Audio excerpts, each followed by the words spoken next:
Bonjour à tous et bienvenue, moi c'est Lauriane, ici je vous parle tricot, je vous parle laine, et aujourd'hui je vous retrouve pour parler d'un ouvrage en particulier, et il s'agit du châle Cornuta de Folie Ordinaire.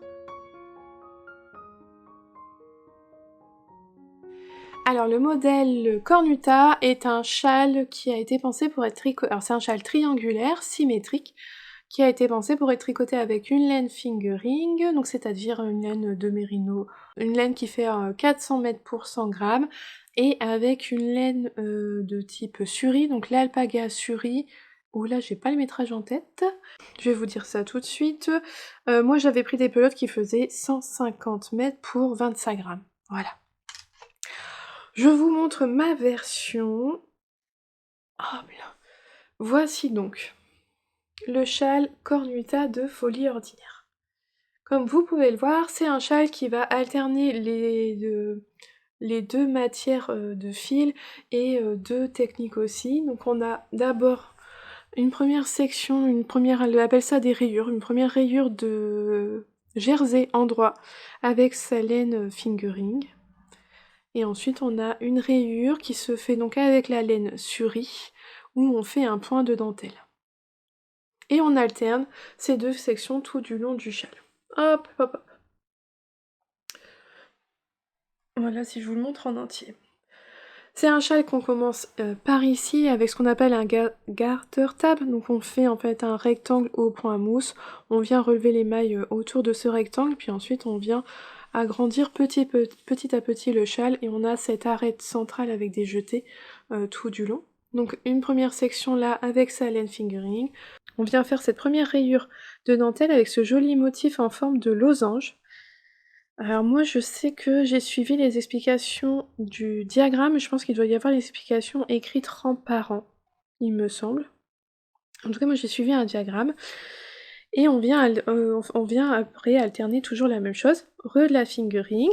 Là on fait de la dentelle, et cette fois-ci on fait qu'un seul motif. On vient refaire le jersey avec la laine fingering. On vient refaire le motif, cette fois-ci comme la première fois, on fait deux motifs, et on termine le châle avec une bordure en côte. Alors en soi, c'est pas un châle compliqué, c'est que du jersey, les augmentations se font par des jetés. Là, le motif se fait vraiment bien, c'est juste des mailles ensemble, vers la droite, vers la gauche, des jetés.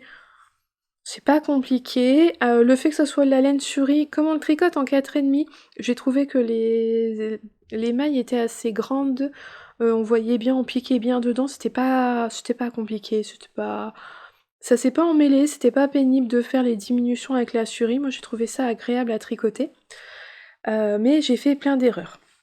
Alors j'ai pas fait d'erreur dans le motif, hein, j'ai toujours normalement il me semble, j'ai toujours mes petits losanges, ça c'est pas le problème. Mes erreurs se situent ici. En fait là vous voyez, moi j'ai une grande bande de jersey en Suri, en fait il y avait pas ça. J'aurais dû m'arrêter un petit peu avant. Mais je m'en suis rendu compte, j'en étais arrivée là. Donc j'ai fait moins de rangs en jersey avec ma fingering afin de retomber sur le bon nombre de mailles pour le motif suivant. Je fais mon motif suivant. Là, vous voyez bien, il n'y a pas plein de jersey en dessous. Je me suis dit, je suis bon. Je refais ma bande de jersey. Et là, c'est pareil, rebelote, je ne retombe pas sur le bon nombre de mailles, puisqu'en fait, il y avait quand même 2 rangs ici à faire en jersey que j'ai raté.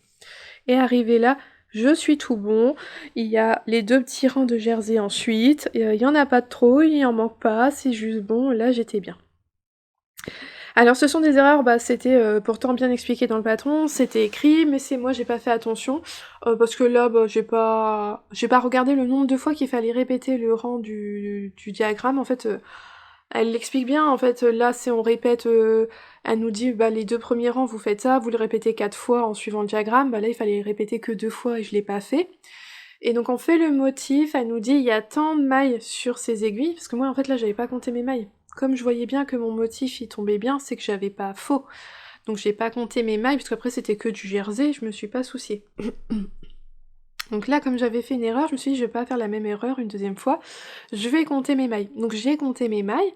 Juste après le diagramme, juste après le motif, elle nous dit vous êtes censé avoir tant de mailles sur ces aiguilles, je les avais. Je me suis pas c'est bon, hop, je me lance dans le jersey, puisque c'est une suite logique, c'est pas compliqué, c'est pas prise de tête, c'est vraiment simple. j'y suis allée. Sauf qu'en fait, il y avait le compte de mailles pour le motif, et ensuite c'est écrit, hein, faire 2 rangs de jersey en droit avec encore la surie, et puis c'est là où c'est marqué coupez votre fil, reprenez votre coloris principal, et à ce moment-là faire le jersey. Donc, il y a un compte de rang, il y a tant de mailles, genre je vais dire il y a 236 mailles là après le motif, on fait encore 2 rangs de jersey, ensuite on passe à 240 mailles, hein, c'est bien écrit, hein, vous avez 240 mailles sur vos aiguilles, et maintenant on fait tant de rangs de jersey pour arriver à tant de mailles. Forcément, en fait, moi j'ai passé je suis passée de 236 mailles à directement le jersey, j'ai pas fait attention aux lignes où il fallait ça rajouter 4 mailles. Donc les 2 rangs qui me manquent là, bah, je les ai rajoutés ici. Alors ça fait que je sais pas si vous allez le voir, finalement, moi, cette section-là, elle est plus courte, et celle-là, elle est plus longue. Il y en a aucune des deux qui est bonne, qui est au bon nombre de rangs. Mais visuellement, je pense que c'est pas choquant. C'est pas choquant que là, il y ait trop de mailles. Là, c'est pas choquant que là, il manque un rang. C'est pas choquant que là, il manque des rangs et que là, il y en ait plus. Voilà, tant pis, c'est pas grave. C'est pas... J'ai fait que des erreurs parce que j'ai voulu aller trop vite, parce que je me suis dit, oh, c'est simple, j'ai compris la construction du châle, j'y vais tête baissée, voilà, tout est de ma faute, j'avais qu'à mieux lire mon patron. Et enfin, on termine avec quelques rangs de côtes, et là, ce qui est bien, c'est qu'on peut aller au bout de sa laine. Alors moi, j'ai moins de rangs que préconisé par le patron, parce que j'ai manqué de laine. Alors je sais pas si c'est... parce que je sais qu'il y avait quelqu'un qui a marqué sur qui a fait une fiche... Ravelry, où elle disait qu'elle avait manqué de laine pour le faire. Alors je sais pas si c'est un patron à châle ou qui un peu juste en laine, ou si c'est parce que moi c'est dû à mes erreurs. Là j'ai utilisé trop de surie, là j'ai dû mettre plus de fingering, mais là j'en ai manqué. J'ai dû tellement bidouiller un peu toutes mes sections que mon métrage il est un peu faussé. Comme je l'avais dit en vlog, c'était vraiment un tricot pour moi, c'est pas pour offrir, c'était pas un test, parce qu'un test clairement j'aurais défait pour être sûr de mon métrage. Voilà, c'était un tricot pour moi. Voilà, il avait des erreurs, c'était pas flagrant, je les ai gardées.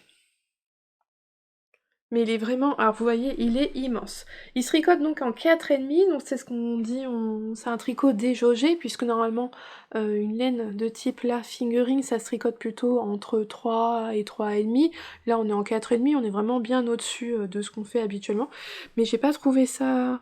Vous voyez, je trouve pas qu'on voit trop à travers le... Alors si, on voit un peu au travers du tricot, hein, c'est normal, mais je trouve pas ça flagrant. Je trouve que mes mailles, elles sont quand même bien définies. Je suis vraiment contente. J'aurais jamais cru tricoter la fingering en 4,5. Ça rend super bien, ça passe bien. Donc ça fait qu'il est quand même pour un seul écheveau de fingering, et donc un écheveau de 50 grammes de surie. Moi c'était 2 pelotes de 25, mais ça revient au même. Donc on a ce très grand châle. Alors je l'ai pas mesuré, mais vous vous rendez compte. Vous voyez, il passe pas du tout dans l'écran, quoi. Si je me mets... Là il est à ma tête, bah ouais non, il est super grand. Vous voyez, il passe pas à l'écran, il est très grand. Voilà, alors au niveau donc des laines, j'ai utilisé... Je vous montre ce qu'il me reste. Il me reste ça de ma fingering et ça de ma surie. J'ai vraiment été au bout de mes laines, c'est passé. Parce que j'avoue que s'il m'avait manqué de la laine dans la surie, alors à part le fait de ne pas faire les 2 derniers petits rangs de jersey, il n'y a pas trop de moyen d'économiser de la laine. Ou vous coupez un peu dans le motif et ça rend peut-être un peu moins bien. La fingering, j'ai utilisé les laines de demain. Elle m'avait envoyé cet écheveau, hop, sur sa bastellina dorée, le coloris bouquet de fleurs. Et j'aime beaucoup. J'ai adoré le tricoter.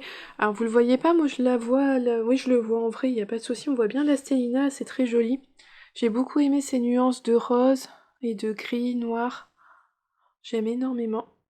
Et avec, j'ai utilisé donc la Cumulus, qui est donc l'alpaga suri de cette marque-là, qui contient donc 74% de baby suri alpaga, 26% de soie de mûrier, 150 mètres pour 25 grammes. Et c'est ce que j'ai donc utilisé, ce rose pâle, et je trouve que ça va super bien avec. Ah ouais, je suis vraiment contente, j'aime beaucoup. Alors ça donne un châle très aérien, très léger, très grand, dans lequel on peut s'emmitoufler. Oh, c'est d'une douceur. La surie, franchement, on dit toujours ainsi, les personnes qui ne supportent pas le mohair et soie, Vous pouvez essayer la Suri, normalement ça devrait passer sans souci, c'est beaucoup plus doux, c'est agréable.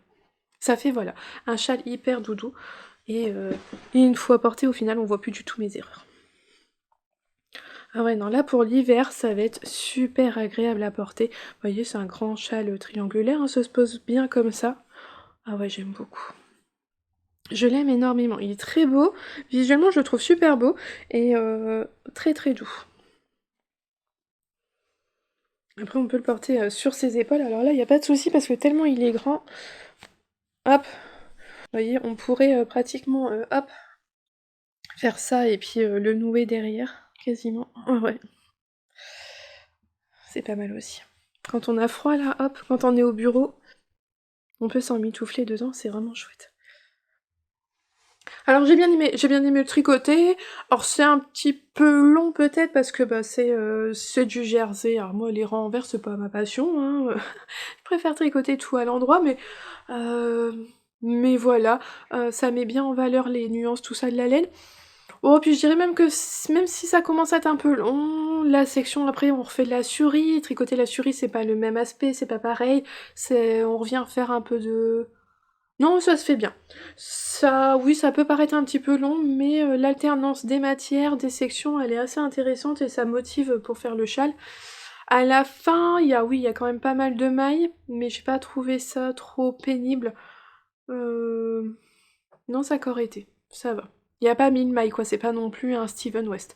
On doit être pas loin des 400 mailles, je crois, de mémoire, mais c'est pas les 1000 mailles du Steven West, et comme j'en ai déjà fait des 1000 mailles, c'est vrai que maintenant, 300-400 mailles, c'est pas ce qui me fait peur. Donc voilà, j'ai rien de plus à vous dire, franchement, si ce n'est qu'il est accessible aux débutants, il est vraiment très simple, il est pas compliqué, il suffit de bien lire le patron, faites pas comme moi. Peut-être juste faire attention à votre quantité de laine. Alors voilà, il se tricote en 4,5, ce qui est dommage, c'est qu'après la taille en dessous c'est 4. Il n'y a pas 4,25. Au moins en 4,25 on aurait été sûr que ça passe. Moi j'ai pas fait d'échantillon, donc je sais pas trop si mon échantillon il est bon, je l'ai pas mesuré dessus. J'ai fait des erreurs dans toutes les sections, donc je suis pas très fiable en métrage de laine. Mais ouais, juste faire peut-être attention à ça. Après, il peut être tricoté en taille 4 avec des aiguilles 4 mm si vous avez tendance à tricoter vraiment lâche et que vous avez peur de manquer de laine. Il aura déjà, même en 4, il aura une très bonne taille. Celui-là, il est vraiment très très grand. Donc il aurait pu être plus petit, c'était pas un problème. Donc moi, je l'ai tricoté avec une laine de teinturière à ce niveau-là. Vous voyez, là, c'est un suri industriel. Donc vous pouvez utiliser un suri de teinturière si vous voulez, mais là la fingering vous pouvez très bien la remplacer par des pelotes de chez Langyarn ou Filcolana ou chez Drops, la Flora, ça fera très bien l'affaire. Langyarn ils ont la Suri Alpaga il me semble. Ouais, Langyarn a la Suri Alpaga, là moi c'était la Fiber Space que j'achète chez Laine et Tricot. Je pense qu'en Suri vous pouvez aussi le remplacer par le brush alpaga Silk de... Comment on appelle ça? Dites comme moi. De chez Drops. Je pense que ça peut être un bon compromis aussi. Alors là, au niveau des laines, donc moi cette laine-là, elle m'a été offerte, mais elle coûte 24 €, donc... Et encore un grand merci à Nathalie pour ce très bel écheveau que j'aime énormément. La Suri, j'ai payé 7,95 la pelote, donc on va dire 8 € la pelote. Il m'en a fallu 2, donc soit 16 € pour 2 Suri que j'ai acheté chez Laine et Tricot, donc ça revient à 40 € de laine au total pour ce châle, et le patron est vendu à 6 € sur Ravelry, donc par folie ordinaire, soit un total de 46 € pour cet ouvrage. Alors je n'ai pas payé le patron parce que j'ai eu la chance cette année d'être ambassadrice pour Mylène, pour Folie Ordinaire, donc j'avais accès à sa bibliothèque Ravelry comme je le voulais, à tous les patrons que je souhaitais, et donc c'est dans le cadre de mon cadre d'ambassadrice que j'ai tricoté ce modèle. Mais je l'ai beaucoup aimé. En fait, j'avais eu un coup de cœur, elle avait posté des photos sur Instagram et j'avais adoré aussi bien le combo de couleurs que ce jeu de matière. C'était un partenariat avec la pelote vagabonde. J'avais hésité à prendre la box et je l'avais pas fait. Et donc là, maintenant, le patron est disponible individuellement sur Ravelry et donc j'en ai profité. C'était vraiment l'occasion de...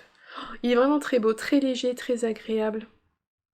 Ça pourrait vraiment faire un très beau cadeau si, voilà.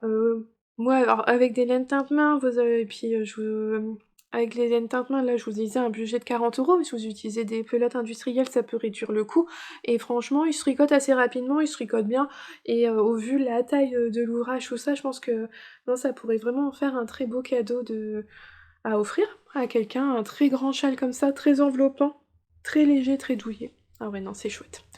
Et ben voilà, il est disponible en français, peut-être en anglais, je saurais pas vous dire, je suis pas sûre. Mais en tout cas, il est disponible en français, ça c'est sûr. Chez Mylène, vous allez avoir plusieurs fichiers quand si vous achetez le patron. Il y a, le fichier pour suivre de manière numérique sur, une tablette par exemple, le fichier pour imprimer où il y a moins de photos et le fichier, classique, sur ordinateur. Voilà, n'ayez pas peur, il y a beaucoup de fichiers et c'est vrai que Mylène détaille énormément ses patrons, c'est super bien écrit et tout, donc il y a quand même pas mal de pages au départ. Ça peut faire peur, mais vous inquiétez pas, c'est juste que tout est bien détaillé, bien expliqué dans les patrons de Mylène. Donc voilà, bah, j'ai pas plus de choses à vous dire, franchement c'est un grand châle, simple à tricoter, mais qui demande un peu d'attention, hein, parce que moi, voilà, j'ai fait des erreurs. J'ai vu aussi sur Ravelry quelqu'un qui avait rajouté un motif ici, afin d'avoir moins de mailles en jersey, mais moi ça m'a pas choqué d'avoir ce grand espace-là de jersey. Mais sachez que vous pouvez a priori, rajouter un petit motif pour, remplir, cette partie-là. Voilà. Et ben j'espère que cette petite vidéo vous aura plu. En attendant, je vous souhaite une belle journée ou une belle soirée en fonction de quand est-ce que vous la regardez. Et surtout un bon tricot. Et je vous dis à bientôt. Bye!